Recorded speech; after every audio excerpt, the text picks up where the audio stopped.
Because I think that what happens is, I think, but for example, the English Defence League, which on its website will say it's a non-racist organisation, and yet by the time it translates onto the street, the protests are violent, and in fact people around them feel very, very intimidated. Yeah, well, of course, that's the reality. The English Defence League, this was a separate report we did, but it's a similar one, we were trying to understand that the people that go out onto the streets to represent the English Defence League are actually a minority of their membership base. They have something like 50,000, well, between 30 and 50,000 members, we believe. Only 1,000 of which ever actually go out onto the streets. So to understand them purely through this sort of militant wing is quite misleading, because behind the guys that go out there and who are being attracted to the idea of causing trouble and starting a fight and intimidating local communities, there are other people who are far more reasonable. And I think this is the point with social media groups in particular. It's very hard to know who's in and who's out. Some group like the English Defence League has no formal membership list. Anyone can join and anyone can turn up to a demonstration, which means inevitably they do attract people that enjoy, getting into trouble and causing intimidation. I mean, the reality is with the English Defence League, and it's the same with these groups, I think the more you shut them down, and I've argued exactly the same for radical Islamist groups, the more you shut them down, the more underground they go, and then the more dangerous they become. If you look at Anders Breivik, he was a member of the Norwegian Progress Party, one of the parties that we surveyed, and then he became disillusioned with them because they weren't radical enough for him.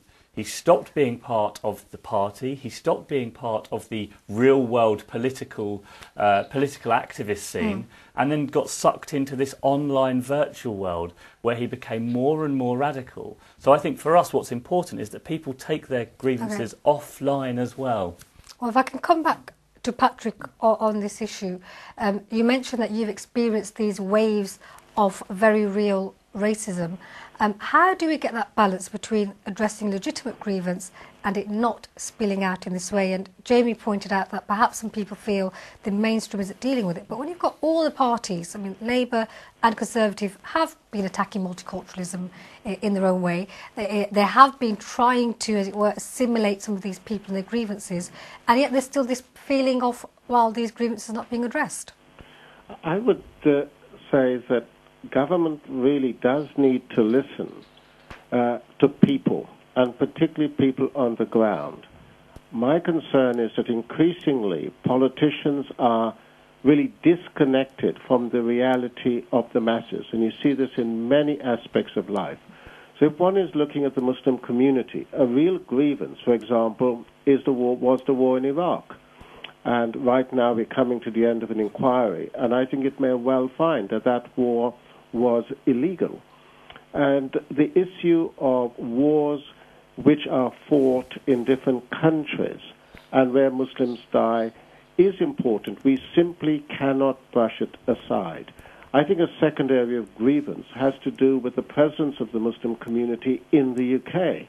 If you look at the various social indicators, the Bangladeshi and the Pakistani communities are way, way down the bottom in terms of employment, social housing, whole raft of areas, and where society does need to address the underlying communities which are alienated and which are increasingly falling outside of the system. So I think government does need to hear the people and to face these grievances, some of which are perceptions, others which are legitimate. There is an area, though, which I do want to come in. Just very quickly, because we're coming to an end to this segment. Yeah, which is the issue of the role of religion in society. I think the problem is Europe today is anti-religion.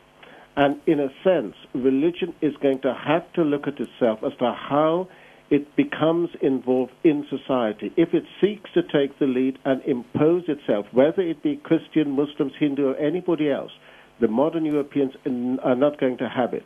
We are living in a secular humanist society, and somehow all religions and none will have to find a way of accommodating itself to that society. My own belief is that a secular space offers the best option for all of us, of all religions, to exist.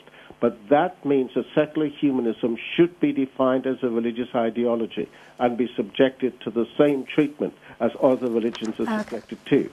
Well, that's a very, very interesting point. I'm sure we'll have a whole programme devoted to just that point about pluralism and the nature of that, whether it can be possible to bring all of these factors together. But do join us for our second half, where we talk about multiculturalism and unpack that. And thank you to all our guests for the first half. Thank you very much for joining us.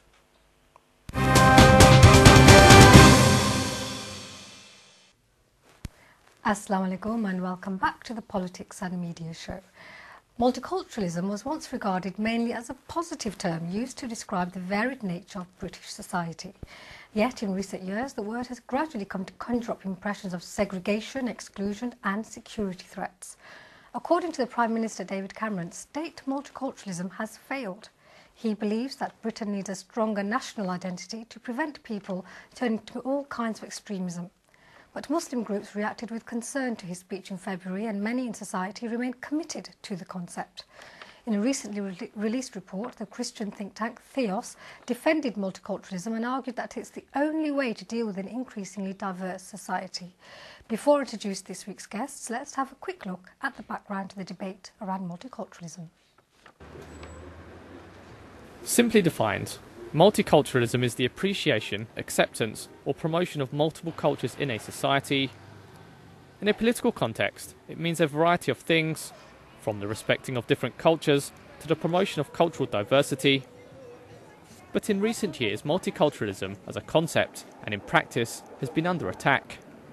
The 7/7 attacks saw the then Prime Minister Tony Blair move away from multiculturalism. His government acted to stop funding from any organisation deemed not to be challenging extremism. His successor, Gordon Brown, continually spoke of a need to strengthen Britishness.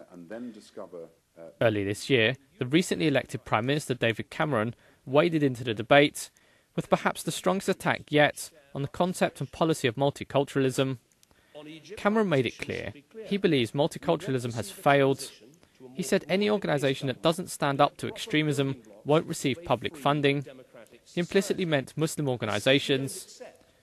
But many don't believe that multiculturalism has in fact failed. A new report by the think tank Theos, which works on issues of religion and society, has defended multiculturalism and called for what it describes as the search for multicultural justice to be rescued from the scrap heap.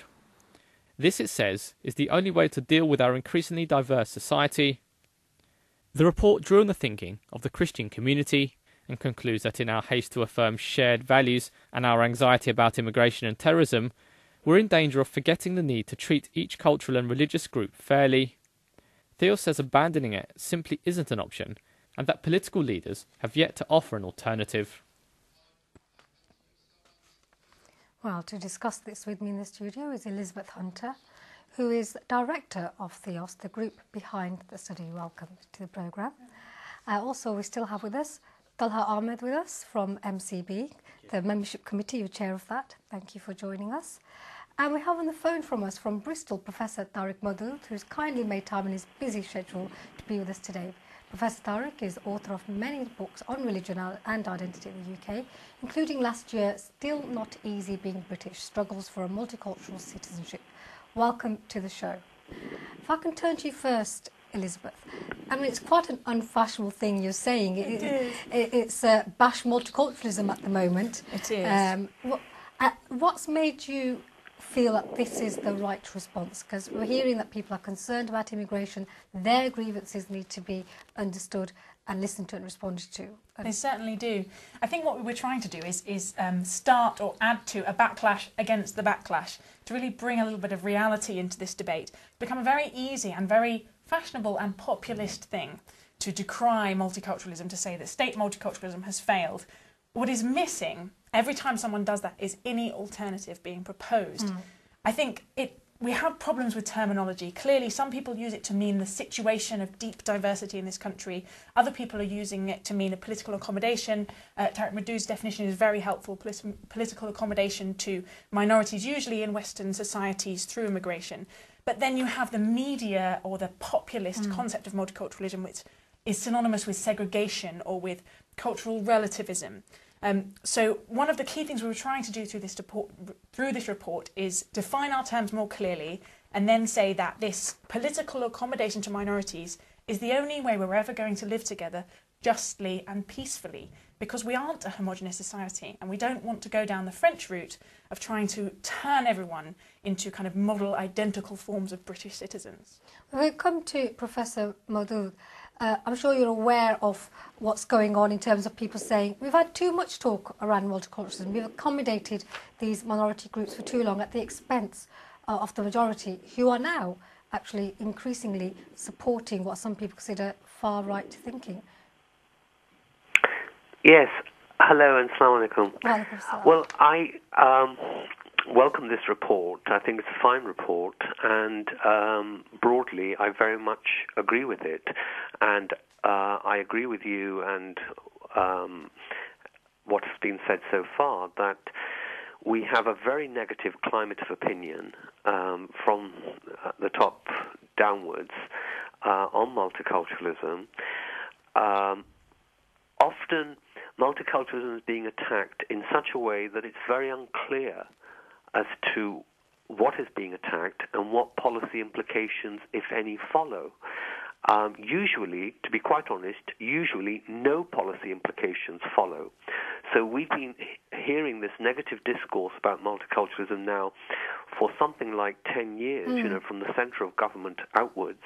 And when we actually look at, well, what policies have they changed in this 10 years to reflect this negative discourse, there are, in fact, very few indeed. And in some ways, many of the policies that they've enacted, in particular, the new Labour governments have enacted, have been a development of multiculturalism. So the increasing consultation with organized Muslim groups for a variety of reasons, and the consultations may not always be fruitful and welcome, but that's a multiculturalist policy. The outlawing of religious discrimination and the incitement to religious hatred, and the levelling up of religious discrimination legislation to be equal to all other anti-discrimination legislation in the Equality Act of 2010, all this has been a growth and development and strengthening of multiculturalist policies at a time where we've had very hysterical negative discourses. So it is very puzzling. There's a lot of negative discourse, but policy is far more balanced.